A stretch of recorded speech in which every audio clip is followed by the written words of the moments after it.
I'm here with Greg from SoCal Renovations, and today we're talking about the do's and don'ts of a remodeled bathroom and what we should and shouldn't do. And you know, you're going to want to stick around to the end because there's definitely several that I didn't even think of. My name is Michelle of Nestor and Michelle, your Irvine real estate experts. Okay, Greg, so what would you say would be someone's biggest mistake of a bathroom remodel? I think the biggest mistake is to make the bathtub too large, take up a lot of the floor space, and reduce the size of the shower. It tends to be the most common mistake. So question, when you're saying a tub, you know, there's a whole bunch of different types of tubs. So what kind of tubs? The mistake is to do a built-in one with its own enclosure and steps. If you use a standalone tub, they're actually more in style now and they take up less space. So if you're renovating a bathroom, where would be the best place for someone to splurge and where should they maybe try to save some dollars? The first thing I would make sure to do is a real cement shower wall. And why would we do this? It's kind of the old way of doing it, but it's bulletproof. There's a lot of new membranes. People are using rubber and liners. I've seen them fail. So we just do it the old school way and do a 1-inch thick cement wall around the shower. The other thing that I would do is spend as much as you can on the fixtures. Get a high quality fixture like Kohler, Hansgrohe. If you get some of the stuff that looks like it, but it's maybe off Amazon or imported, it may fail and you might not be able to get the cartridges to replace it. So then you're stuck with tearing it out. Okay. Where should one look to save money in the remodel? You could save a lot of money on the tile. You could get really nice looking tiles in style for really inexpensive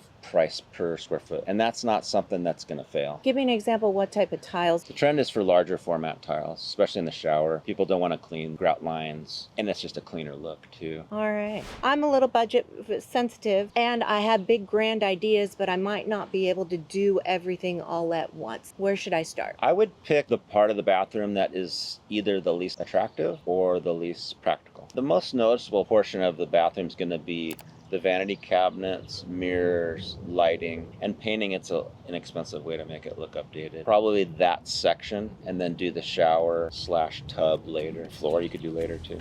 All right.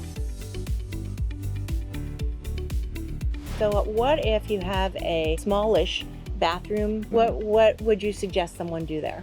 The first thing you should do is, if you have any soffits or a drop ceiling, which is really common in the 80s, it reduces the height of the ceiling, especially the height over the vanities. We just remove those because it makes it feel much larger. A standalone tub helps because you don't have that whole structure around the tub. It's just the tub. And then eliminate any walls around the shower. Just make it all glass. You know, I'm seeing all kinds of different drains in the showers these days. So can you speak to that? The linear drains have gotten really popular. Those are the long ones that run the length of the shower or the width of the shower. They're nice because we're able to use a large format tile. When you have a center drain, you have to taper the shower pan to the center and use small tile. But now we can use large format tiles on the whole floor, and we just tilt the whole floor a little bit and put the drain on. And how difficult is that? You know, I'm a woman, I have hair, so how hard is that to clean out? It's actually, they make it really easy. So it lifts out, and then there's a little strainer in there. You take the strainer, dump the hair, put it back, done. So let's talk about what is going on with the lighting right now in the bathrooms. It's changing a little bit. Back in the 80s, they would do fluorescent lights over the vanities. But you need some light coming at you. If you just have lights coming down on you, it throws a shadow. So you want to either have a vanity light above the mirror or a sconce in between multiple mirrors. That seems to be the best. And maybe a couple recessed lights in the ceiling. So what are your thoughts on those mirrors that have all those lights? You know, it has that strip light that goes around. I mean, They're great. Tend to need a little more than that in the bathroom. So probably a couple recessed lights above and the lighted mirror. Awesome. Thank you, Greg, so much for your time. I really Absolutely. appreciate it. I'm Michelle of Nestor and Michelle. If you like what you see, hit subscribe.